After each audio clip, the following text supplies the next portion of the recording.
o nosso Deus. Então, como prometido, nós vamos falar a respeito da relação entre a soberania de Deus e a oração. É o tópico que nós vamos tratar, pensando, meus irmãos, na questão 7 do Catecismo Maior, que trata, como nós falamos, a respeito do ser de Deus, né? Então, nós estamos, nesse momento, falando a respeito da soberania de Deus. E uma questão muito importante, que é bom nós enfatizarmos, é que quase sempre, quando nós falamos sobre soberania de Deus, nós acabamos falando da soberania de maneira genérica. O que eu quero dizer com isso? Que a gente apenas reconhece que Deus é, de fato, infinitamente poderoso e faz o que quer. Nós demos aqui o conceito de soberania, e o conceito de soberania significa que Deus, ele não pode ser limitado por nenhuma força. Ele é infinito. Por isso, o Catecismo Maior traz a palavra infinito. Lá no início, os irmãos se lembram, diz assim: Deus é espírito, e aí a segunda qualificação é infinito em si e por si. Ou seja, isso significa dizer que Deus, ele é tanto imenso no que diz respeito ao espaço e ao tempo, portanto, ele não pode ser contido por nenhum espaço e não pode ser medido pelo tempo. E também, logo à frente diz, ele é infinito em poder, sabedoria, bondade, verdade, e aí vai outras características a respeito da infinitude de Deus. Portanto, a infinitude, ela implica que Deus é soberano totalmente, infinitamente soberano. Imagine, alguém que é soberano em governo, ele já detém o poder de determinar tudo aquilo que ele deseja. Nós falamos aqui para os irmãos que o desejar de Deus é realização, diferente de nós. Quando nós desejamos algo, nem sempre nós conseguimos realizar o nosso desejo. Quantas e quantas vezes nós pensamos em alguma coisa, queremos algo, mas nós não conseguimos realizar ou transformar o nosso desejo numa realização. Isso não acontece com Deus. No caso de Deus, quando Deus quer, o querer de Deus é o realizar. Por isso o apóstolo Paulo diz que ele cumpre em nós tanto o querer como o realizar. Ele efetua a vontade dele em nós. Ou seja, quando Deus quer, o querer de Deus é a sua realização. Quando Deus quer salvar, ele salva. Portanto, por isso nós calvinistas e reformados não cremos que Deus possa não salvar, mesmo desejando. Por isso nós não cremos no livre-arbítrio, que afirma que a pessoa pode escolher entre Deus ou não. Por quê? Porque se Deus quiser salvar uma pessoa, o querer de Deus é a sua realização. Então, se Ele quer salvar, Ele vai salvar. Se Ele quis salvar o irmão Serginho, Ele salvou o irmão Serginho. O desejo de Deus não pode ser frustrado. Por isso Jó, lá no capítulo 42, ao reconhecer a soberania de Deus sobre todas aquelas questões, o que Jó falou? Eu só conheci o Senhor de ouvir, mas agora os meus olhos te veem. E aí ele diz, eu reconheço agora que nenhum dos teus planos pode ser frustrado. Por que Jó disse isso? Porque ele reconheceu exatamente que o desejar de Deus é o realizar. Diferente de nós. Nós podemos querer, mas nem sempre realizamos. Bom, isso então é soberania. Deus é infinito para realizar aquilo que Ele deseja realizar. E então, meus irmãos, nesta relação entre soberania de Deus e oração, eu quero apontar aqui para os irmãos alguns aspectos ou aquilo que nós estamos colocando aqui como o valor da doutrina da soberania de Deus para a oração. A pergunta que nós fazemos é: se Deus já sabe, se Deus decretou, por que então nós devemos orar? Este é um ponto que é uma pergunta interessante. Para que orar se os decretos de Deus serão definitivamente cumpridos? E aí a resposta da nossa teologia é a seguinte: a resposta da nossa teologia é que Deus decretou tanto os fins, ou seja, os resultados, quanto os meios para se alcançar aqueles resultados. Vou dar um exemplo.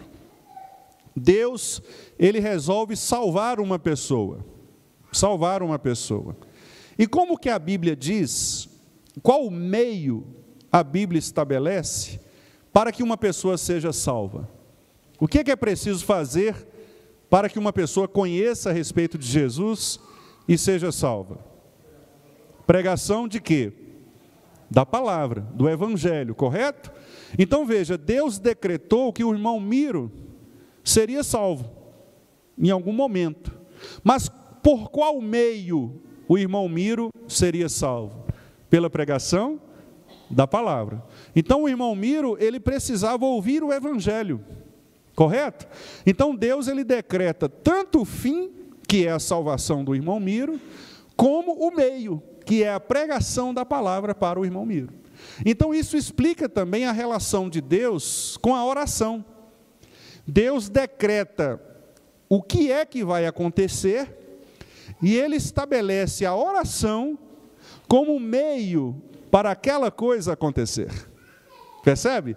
Do mesmo modo como ele usa a pregação para salvar, ele usa a oração para cumprir os seus decretos. E aí a oração, ela está no plano do decreto de Deus. Portanto, orar não é uma questão de competir, de concorrer com a vontade de Deus. Muito pelo contrário, é uma questão de nós nos adequarmos à vontade de Deus. Por isso que a palavra diz que, se nós orarmos segundo a vontade de Deus, Ele nos ouvirá. Então, o que significa orar segundo a vontade de Deus? Significa exatamente estabelecer estes aspectos que eu vou aqui apontar para os irmãos. Eu quero fazer aqui a leitura de um trecho do Arthur W. Pink, que é o texto que como eu já anunciei para os irmãos, eu tenho utilizado como base para esta exposição acerca da soberania, e ele diz o seguinte: a finalidade da oração é expressar a Deus nosso reconhecimento pelo fato de que Ele, Deus, já sabe aquilo de que necessitamos. Deus já sabe do que nós necessitamos. Então, nós expressamos o reconhecimento disso, de que Ele já sabe o que nós necessitamos. E aí o Pink completa: a oração jamais se destinou a proporcionar a Deus o conhecimento daquilo de que precisamos. Ou seja, quando nós oramos, nós não estamos, na verdade, informando para Deus aquilo que Ele não saiba, como se nós tivéssemos que dar a Deus detalhes. Diz o Pink: antes, visa ser o meio de confessarmos a Ele o nosso senso da necessidade que nós temos dele. Olha que interessante. Há um livro muito divulgado, foi muito divulgado no Brasil, do Paul Yong-cho, que é A Quarta Dimensão. Ele fala a respeito da oração, é um pastor coreano, E nesse livro, Paul Yong-cho, ele fala o seguinte, que quando nós orássemos, nós deveríamos, Deus não responde às nossas orações, muitas vezes, porque nós não damos a Deus detalhes daquilo que nós queremos. Então ele diz assim: se você quer uma bicicleta, você deve dizer para Deus como é essa bicicleta.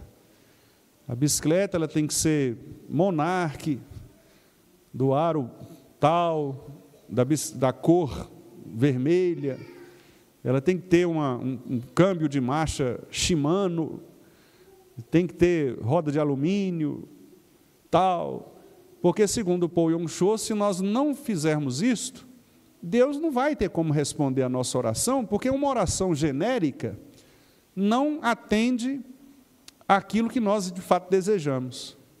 Se você quer uma esposa, então você precisa dizer, eu quero uma morena de 1,70 m de altura, que tenha o cabelo preto, até o ombro, não pode passar do ombro, tem que ser até o ombro, né?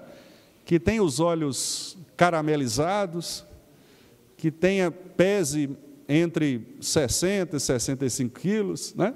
Olha só, veja como que essa compreensão ela está totalmente equivocada em relação à palavra de Deus. Por quê? Porque, meus irmãos, se Deus é soberano, e se Ele já decretou tudo aquilo que acontecerá, é óbvio que Deus não só sabe daquilo que nós precisamos, como Ele decretou aquilo que nos acontecerá. Então, por isso que o Arthur W. Pink, sendo reformado, diferente do Paul Yong-Cho, né, ele reconhece o seguinte, que a oração não é você dar detalhes para Deus a respeito de coisas que supostamente Deus não saiba, ou expressar desejos que são desejos tão íntimos que Deus talvez ainda não conhece do nosso coração. Ora, é óbvio que Deus sonda os nossos corações, Deus conhece. O que é que Davi diz lá no Salmo 139? Tu sondas e me conheces, sabes quando me assento, quando me levanto, de longe penetras os meus pensamentos, esquadrinhas o meu andar e o meu deitar, não é assim? Ou seja, Deus nos conhece intimamente. Então, ainda que nós não orássemos, Deus sabe exatamente o de que nós necessitamos, de que nós precisamos. Então, o porquê da oração? Aí é onde nós concordamos com o Arthur Pink, quando ele diz que a finalidade da oração é exatamente expressar a Deus, humildemente, este reconhecimento de um coração crente, de que nós dependemos dele para todas as coisas da nossa vida. Então, aí, nós temos aqui 2 exemplos bíblicos que eu gostaria de citar aos irmãos, que os irmãos conhecem, obviamente, mas eu gostaria de utilizá-los aqui como exemplos, né, para este tópico. Vamos lá em Paulo, na segunda carta de Paulo aos Coríntios,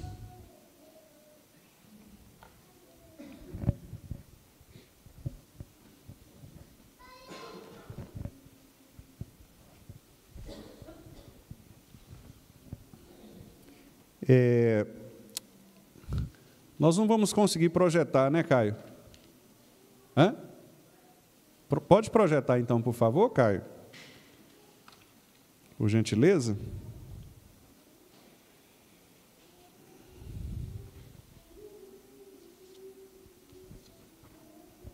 Eu fiz aqui um slide, irmãos, uma arte, para facilitar. Vamos ver se a gente vai conseguir.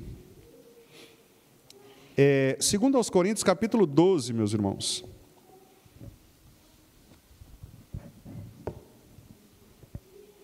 Segundo aos Coríntios, capítulo 12. Esse é aquele texto no qual Paulo fala, né, a respeito do seu ministério apostólico, e aí aparece esta citação que os irmãos conhecem, que é o famoso espinho na carne, que poucos comentaristas conseguem explicar, né, o que de fato seria esse espinho, se é uma doença, o que seria isso. Alguns, a maioria, né, podemos dizer, acredito que a maioria dos estudiosos reformados, eles atribuem esse espinho como uma possível doença que Paulo tivesse, uma enfermidade. E alguns sugerem, alguns supõem, que fosse um problema na visão, nos olhos. Porque lá na carta aos Gálatas, ele, ao escrever a carta, ele menciona, vede com que grandes letras vos escrevo, porque talvez ele não tivesse mais, talvez fosse algum tipo de catarata, algum tipo de glaucoma, algo que o estava afetando, né? Afetando o seu ministério. E alguns sugerem que fosse um problema de vista mesmo, nos olhos, né? Essa é uma hipótese, não é uma certeza, né?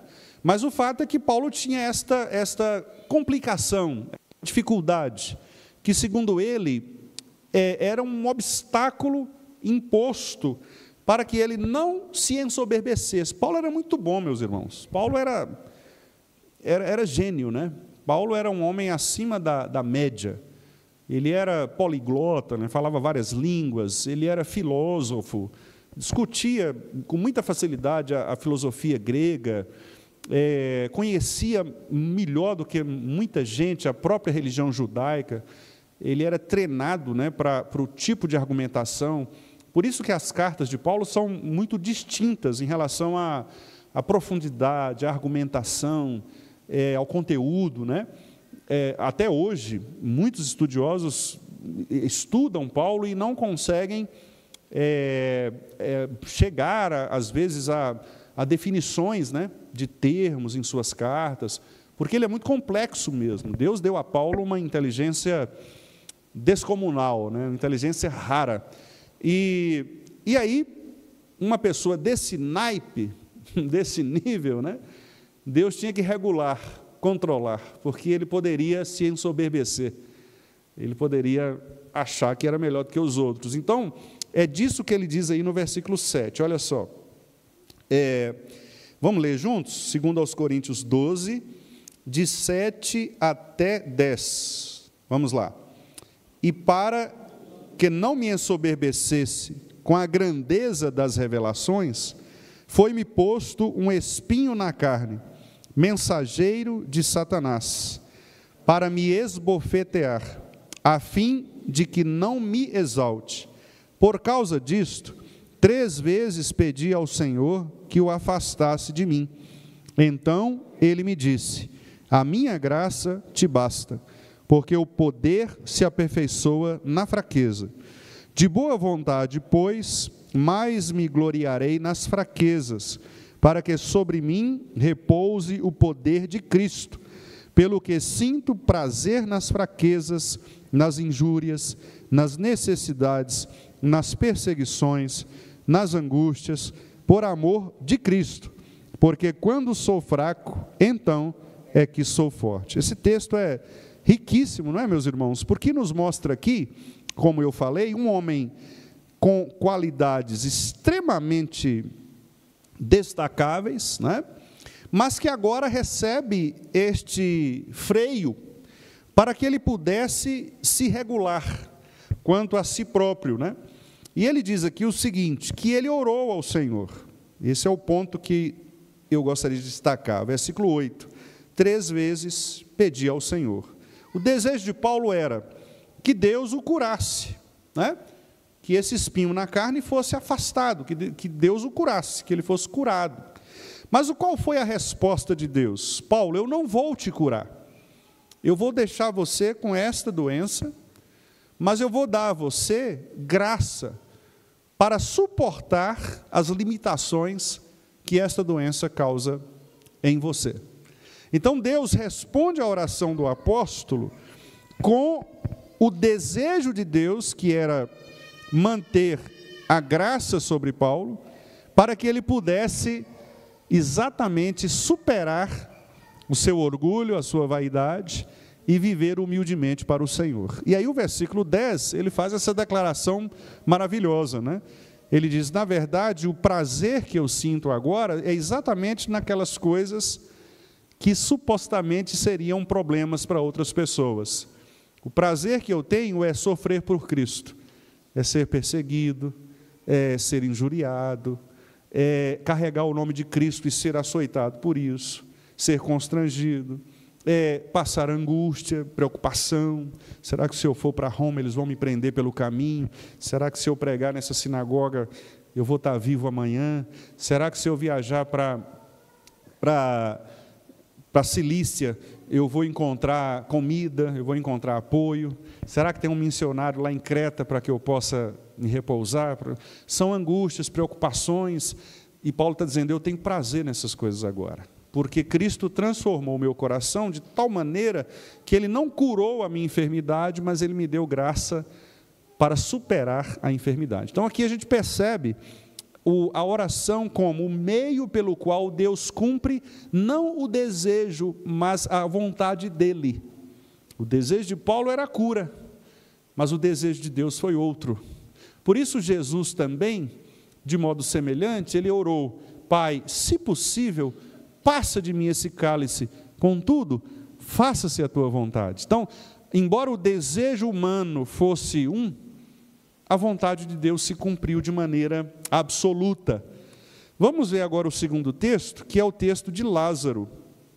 Isso está registrado lá em João, capítulo 11, e eu gostaria também que nós nos atentássemos para essa história que os irmãos também conhecem, né? Lázaro, ele estava também enfermo, diz o texto aí do versículo 1 do capítulo 11 de João, ele estava enfermo, né? E aconteceu que Jesus, ele recebeu a notícia,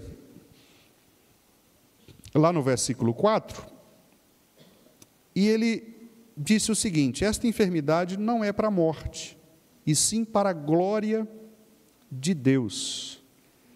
E sim para a glória de Deus, não é para a morte.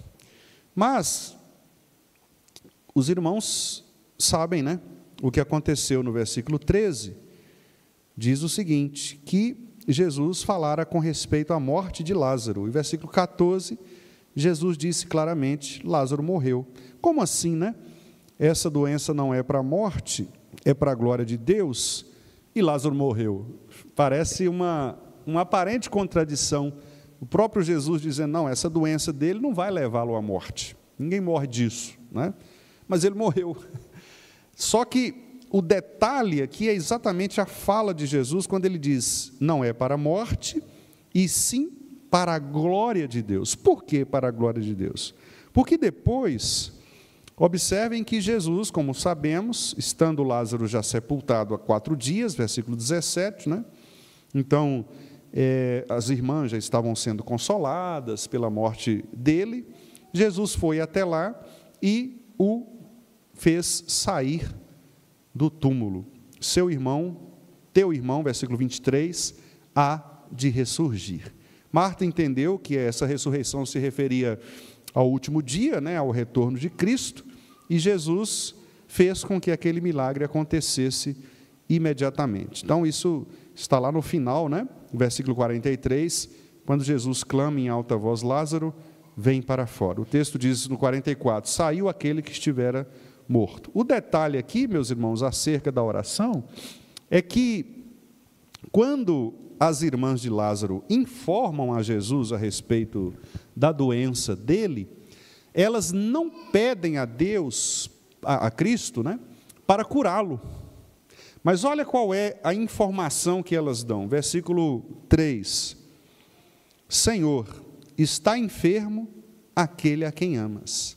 Veja que interessante, a declaração que elas fazem é uma informação a Jesus, mas é óbvio que, sendo Jesus Deus e sabendo de todas as coisas, a declaração que elas fazem, no fundo, é um pedido de socorro.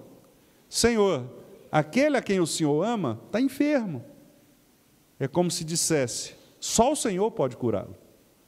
Então, veja, é uma oração implícita, né? Não é um pedido claramente feito, estabelecido, mas é a crença na soberania de Deus, na questão de que Deus, como nós dissemos ali, meus irmãos, nós não precisamos dar a Deus detalhe, porque Deus sabe do que nós necessitamos, mas é, na verdade, o quê? O senso da necessidade que nós temos a respeito de Deus. Então, dá para pular aí, Caio, para os pontos? Isso. Então, agora, veja bem, qual o valor da doutrina da soberania de Deus para a oração?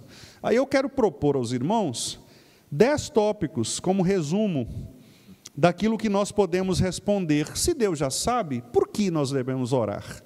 E então, eu gostaria de apresentar aqui 10 razões pelas quais nós devemos orar, mesmo compreendendo, crendo que o nosso Deus já decretou todas as coisas.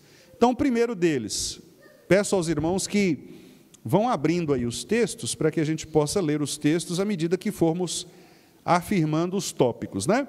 Então, o primeiro é aprofundar a nossa admiração pelo caráter divino. Ou seja, quando nós oramos, meus irmãos, nós estamos, na verdade, conhecendo mais e melhor o nosso Deus. Porque a oração é uma conversa com Deus. É derramar, como diz o breve catecismo, derramar diante de Deus os nossos anseios. O que é um anseio? É um desejo, é aquilo que está lá no fundo do nosso coração. E você só vai fazer isto para com aquela pessoa que você admira.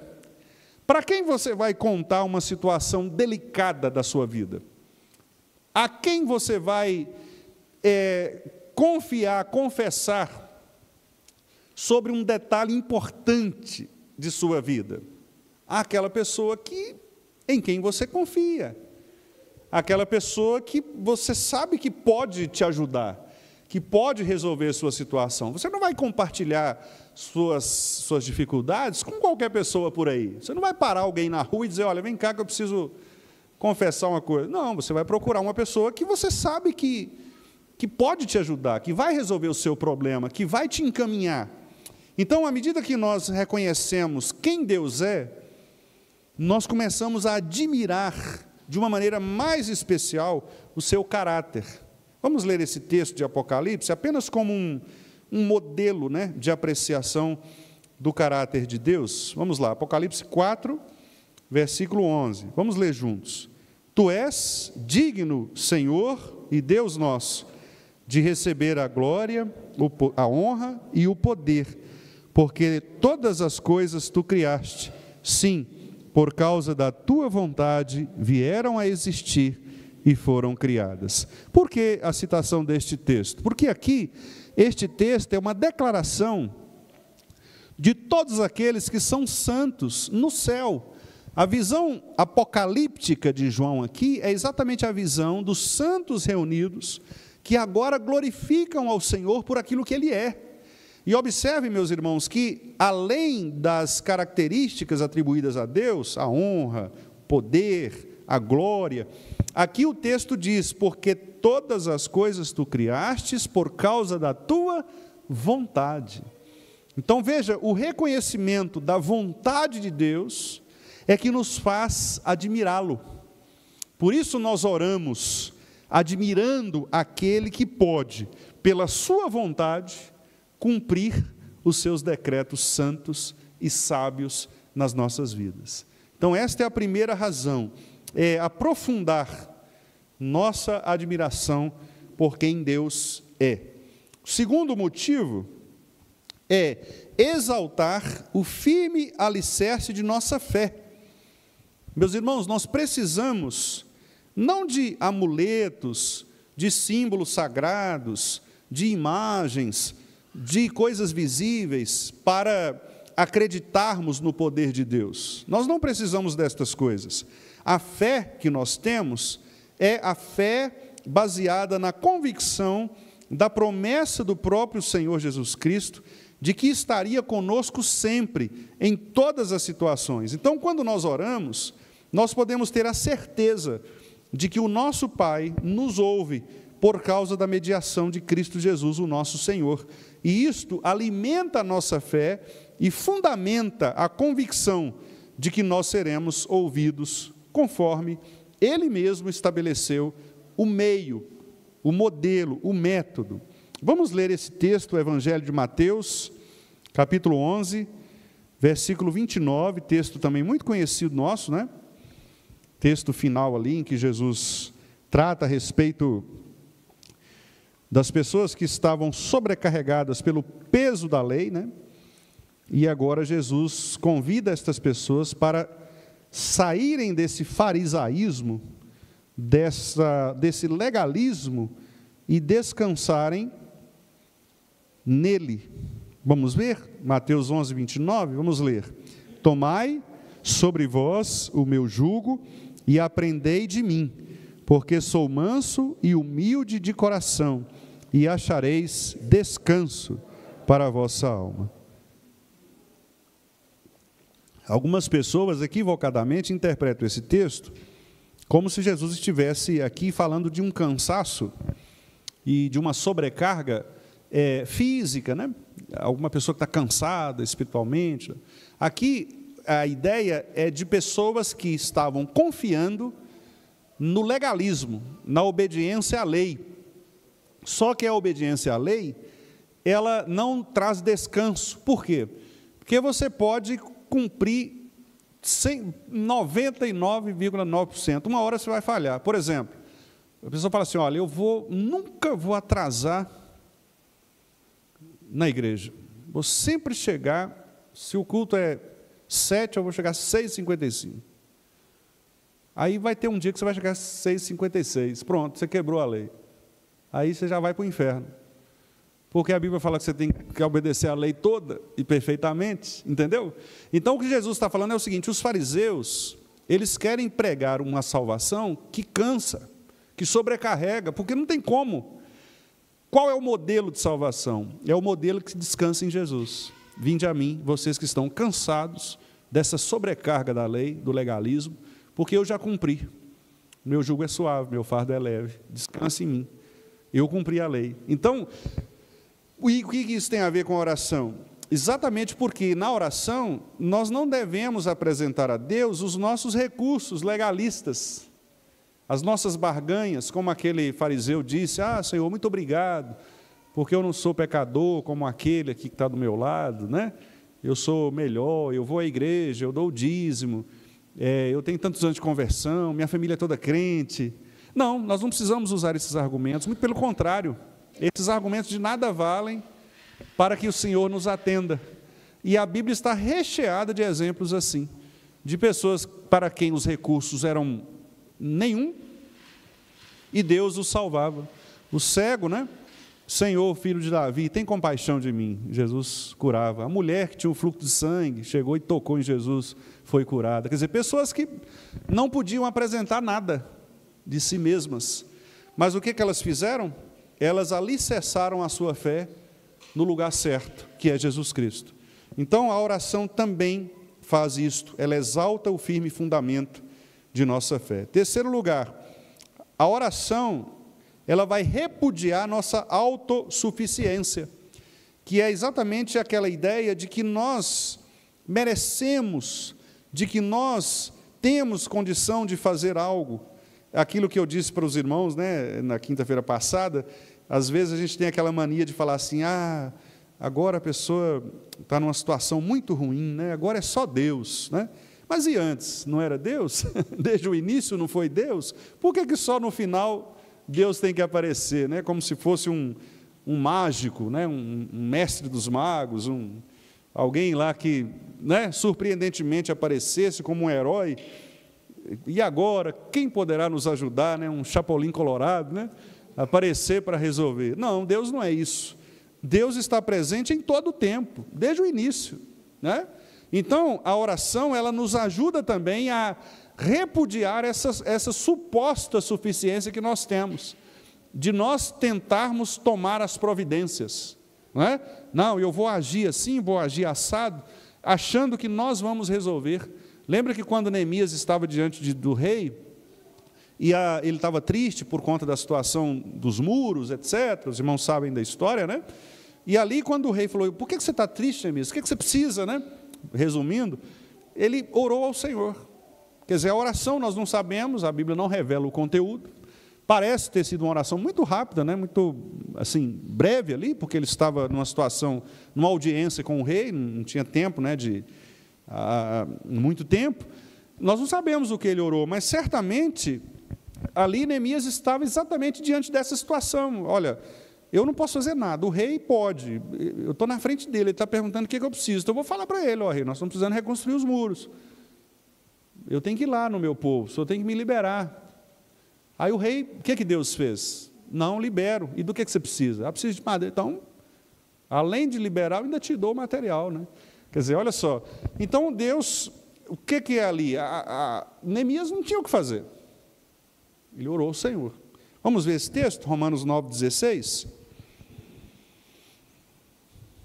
Vamos lá, juntos? Assim, pois, não depende de quem quer ou de quem corre, mas de usar Deus a sua misericórdia. Esse texto, irmãos, é um texto fortíssimo contra o livre-arbítrio. Tem um livro muito bom, excepcional. O título dele é A Soberania Banida. Se um arminiano ler esse livro e continuar arminiano, ele não merece ir para o céu, não. Porque o livro é bom demais. E ele abertamente, assim, é o Soberania Banida. Pois os irmãos procurem aí. É um livraço, que exalta a soberania de Deus. Por que soberania banida, né? Porque exatamente ele vai dizer que o arminianismo, ele mata a soberania de Deus quanto à salvação.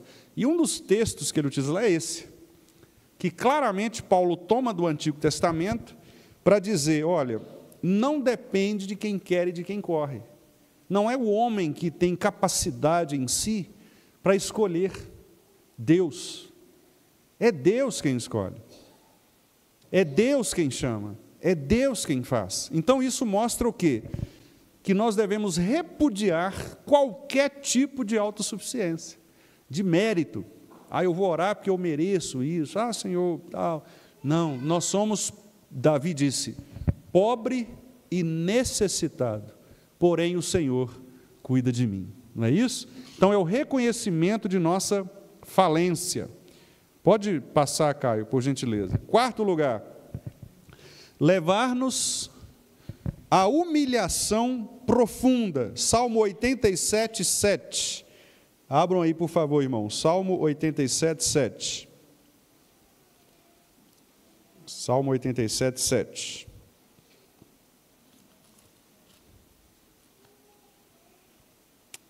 Vamos ler juntos? Todos os cantores, saltando de júbilo, entoarão: todas as minhas fontes são de ti. Irmãos, não é fácil falar isso, né? Tem um hino do nosso cenário que a gente sempre canta, a gente que eu digo, nós pastores, quando vamos ser ordenados ao ministério, quando terminamos o seminário, tem a formatura, quase sempre a gente canta. Nem sempre será para onde eu quiser que o mestre me há de enviar. Lembra desse hino? Conhecem, né? Aí tem uma parte que fala assim: de ti meu sustento só dependerá. É uma oração complicada, né? Ah, quer saber? Não vou ficar esperando dinheiro da igreja, não. Eu vou fazer um pezinho de meia. Eu vou fazer um outro curso, outra profissão, porque vai que, né? Vai que. Vai que, né? Olha lá. Como é que eu posso dizer, meus irmãos, todas as minhas fontes são em ti? Se eu não tiro o meu pezinho do serviço público, porque supostamente ele me dá estabilidade, né? Estabilidade de quê, minha gente? Estabilidade de quê?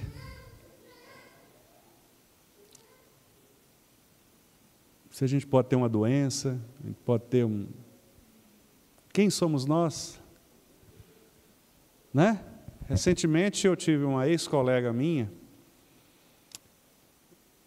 agora, no mês passado, servidora pública, foi minha colega, trabalhou comigo, tirou a própria vida. 30 e poucos anos. Estabilidade de quê? Percebe? todas as minhas fontes são em ti. Veja que oração profunda deste salmista. A oração nos leva a isso, a essa humilhação, de reconhecer que é de Deus mesmo que vem o sustento, que é de Deus mesmo que vem a nossa segurança, que não adianta a gente colocar nosso coração nas coisas deste mundo, porque essas coisas podem acabar, né? Podem acabar. O que a gente cantou aqui de Lutero? Se temos de perder família, bens, prazer, se tudo se acabar, não é isso? Quantas pessoas colocam o coração na família, colocam o coração nos recursos, colocam o coração... Mas se essas coisas acabarem? E acabam. Porque de repente Deus tira de nós filhos, Deus tira de nós esposa, esposo, famílias inteiras. E aí, para onde vai a nossa esperança? Para onde vai a nossa alegria, né? São mesmo todas as fontes oriundas do nosso Deus? É uma pergunta. A oração nos ajuda a compreender isso. Quinto lugar, nós também recebemos consolo na tristeza. Vamos ver aí, 1 aos Tessalonicenses 3:3. 1 aos Tessalonicenses 3:3. Consolo na tristeza, sim, Deus nos consola por meio da oração. Nós tivemos essa semana visitando a nossa irmã Maria Rosa, bastante triste, bastante chorosa ali, pela perda do Zé. Algumas irmãs da SAF, irmão Wilson, irmão Edson, eu também estive lá. E o que nós fizemos ali? O que nós poderíamos fazer? Né? Irmã Elisete olhou assim, com um rostinho triste, falou, eu não tenho o que falar, pastor, né? Irmã Nilza, eu não tenho o que falar. O que nós fizemos? Oramos. É o que a gente podia fazer, orar, pedindo a Deus o consolo, pedindo a Deus que pudesse aliviar as dores. E é isso que Paulo diz aqui, né? 1 aos Tessalonicenses 3:3. Vamos ler aí? A fim de que ninguém se inquiete com estas tribulações, porque vós mesmos sabeis que estamos designados para isso. Quer dizer, qual o contexto aqui, né? O porquê desse versículo? Porque Paulo está falando para a igreja que ele tinha enviado Timóteo, né? Versículo 2, Timóteo, ministro de Deus, versículo 2 diz assim, para que Timóteo pudesse, em benefício da fé daqueles irmãos de Tessalônica, confirmar e exortar. Exortar aqui é animar. Geralmente a gente entende exortação como chamar a atenção, né? Como disciplina, mas a palavra mais próxima da exortação na Bíblia é animar. Exortar é animar. É uma pessoa que está às vezes num pecado, ou está desanimada, ela está fria, você exorta, é pôr para fora, né? Então você tira a pessoa daquele estado de letargia, né? de desânimo, de morte ali, você recupera aquela pessoa, você dá uma alfinetada, né? Uma espetada para ela reagir. Então essa é a ideia de exortação, e a oração ela serve para isso, para nos consolar, para nos exortar, para tirar aquela pessoa moribunda, né, que está ali já quase caindo, e que ela possa se erguer. Sexto, produz também em nós espírito de terna resignação. O que é resignação, meus irmãos? Resignar-se é compreender a vontade de Deus sobre nós, é aceitar a vontade de Deus. Eu já vi tantas pessoas não aceitando a vontade de Deus, inclusive culpando Deus de suas situações, né? Blasfemando contra Deus, joguei pedra na cruz, tal, né? Pessoas que blasfemam, inclusive, porque não entendem. Texto muito conhecido, Romanos 12:2. Vamos lá? E não vos conformeis com este século, século aqui é época, né? Com essa época, mas transformai-vos pela renovação da vossa mente, para que experimenteis qual seja boa, agradável e perfeita vontade de Deus. Quer dizer, como que nós vamos experimentar a vontade de Deus? Tem pessoas que perguntam assim, pastor, como que eu posso saber a vontade de Deus? Paulo diz aqui, renovando a vossa mente. O que significa renovar a mente? Entendendo o propósito de Deus conforme as Escrituras.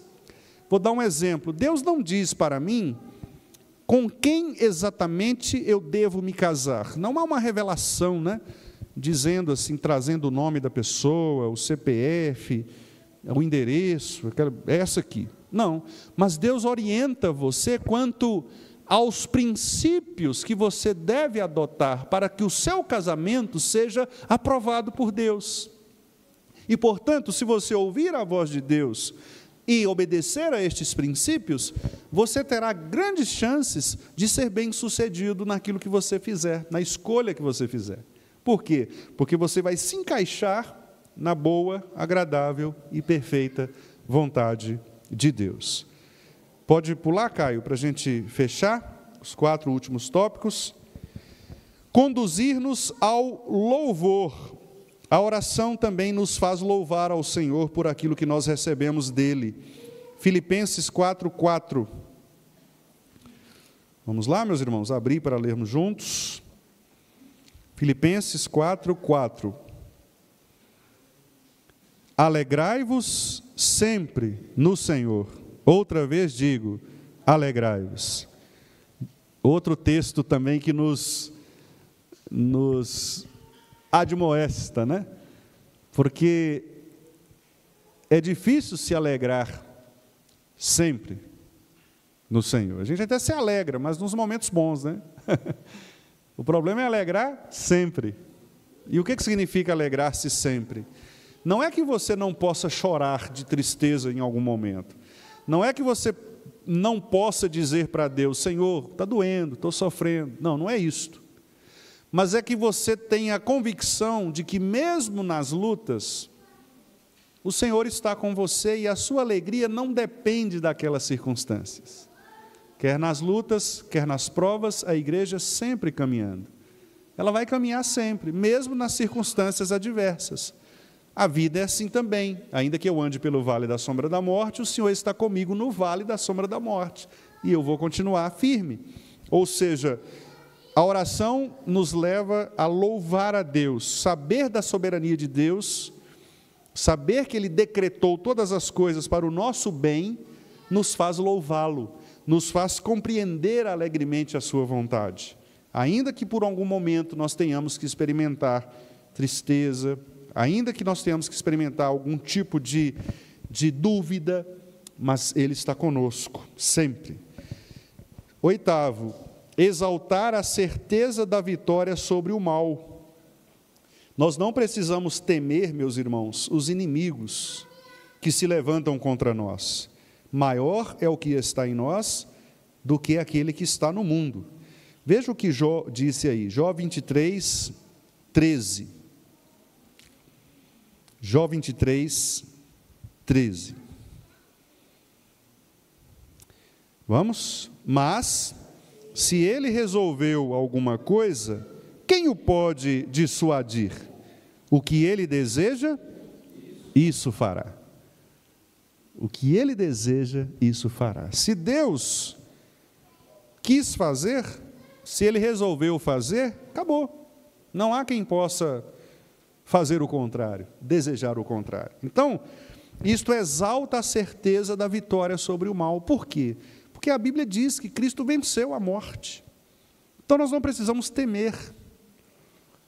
Nós não precisamos temer os desafios, a perseguição. Por isso Paulo disse lá, eu tenho prazer nas fraquezas, nas tribulações, porque para mim o viver é Cristo e o morrer é lucro. Fazendo aí a relação com os dois textos, né? Coríntios e Filipenses. Finalmente, penúltimo tópico, nos dá, ou conferir-nos, né, dar a nós, a plena certeza da salvação. Nós não precisamos ler os 10 versículos, para que a gente não se estenda muito. Os irmãos conhecem o Salmo 91? Vamos ler o primeiro versículo, né, do Salmo 91. O Salmo que é muito utilizado, né, pelas pessoas para deixar as Bíblias abertas nas casas ou nas empresas para espantar os maus olhados, né? Aquela bibliona grandona assim, o pessoal abre e deixa lá para espantar os fantasmas, né? Usa geralmente é o Salmo 91, né? Vamos ler aí? O que habita no esconderijo do Altíssimo e descansa à sombra do Onipotente. 2. Diz ao Senhor, meu refúgio e meu baluarte, Deus meu em quem confio. Então, é a certeza de que o nosso Deus nos salvará. Nós estamos debaixo da sombra do Senhor. Mal nenhum nos acontecerá, né? Cairão 1000 ao nosso lado, 10.000 à nossa direita, e nós não seremos atingidos, né? Aqui o texto está falando exatamente desta proteção do Senhor em relação à nossa salvação final. Nós não perderemos a salvação, porque diz Paulo, aquele que começou a boa obra há de completá-la até o dia de Cristo Jesus. E finalmente, irmãos, a oração também nos oferece um lugar de descanso para o coração. Vamos ver aí Êxodo capítulo 15, versículo 11. Êxodo 15, 11. Êxodo 15, 11. Vamos lá? Ó Senhor, quem é como tu entre os deuses? Quem é como tu, glorificado em santidade, terrível em feitos gloriosos, que operas maravilhas? Lindo esse texto, né? Então é o reconhecimento do coração crente, e isto é uma oração, né? É uma oração, de que nós só podemos descansar verdadeiramente neste Deus que é soberano. Então, a soberania de Deus, ela cria em nós todas estas circunstâncias que nós vimos aqui, né? E aí, eu quero encerrar, meus irmãos, pode passar aí, Caio, por favor? Eu quero encerrar com estas duas citações aqui do Pink, né? Ele diz assim, a oração foi designada por Deus, ou melhor, desculpa, a oração foi instituída para que o próprio Senhor Deus seja honrado. E aí ele coloca 3 maneiras, né? Deus quer que reconheçamos o seu domínio universal sobre todas as coisas. Deus quer que o adoremos acima de todas as coisas. E Deus quer que façamos tudo para a glória dele. Pode passar, Caio, por favor. A oração foi designada por Deus a fim de ser uma bênção espiritual para nós, um meio para o nosso crescimento na graça. 4 coisas que ele coloca, que nos faz crescer na graça. Nos humilhar diante dele, como nós vimos, o exercício de nossa fé, como também nós falamos, o exercício de nosso amor por ele, a nossa devoção, a nossa piedade, e também para nos ensinar o valor de suas bênçãos. Porque quando nós oramos, nós damos valor àquilo que temos dado por Deus, né? E finalmente, Caio, por favor, meu querido. Isso, aí eu vou pedir que a gente leia juntos, irmãos, esta definição, eu achei muito propícia, né? Muito bíblica esta definição de oração, que não é a definição que está nos catecismos. Quando a gente chegar lá nas perguntas finais, né, que tratam da oração, nós vamos ver a definição do catecismo. Mas eu gostei muito dessa definição. Vamos ler juntos? O que é oração? Oração não é tanto um ato, mas uma atitude de dependência de Deus. Orar é uma confissão feita pela criatura, reconhecendo sua própria fraqueza, sua total incapacidade. Orar é reconhecer nossa necessidade e expô-la diante de Deus, né? Que Deus nos ajude. Então, meus irmãos, eu vou compartilhar esses slides no grupo da nossa igreja, para que os irmãos possam depois também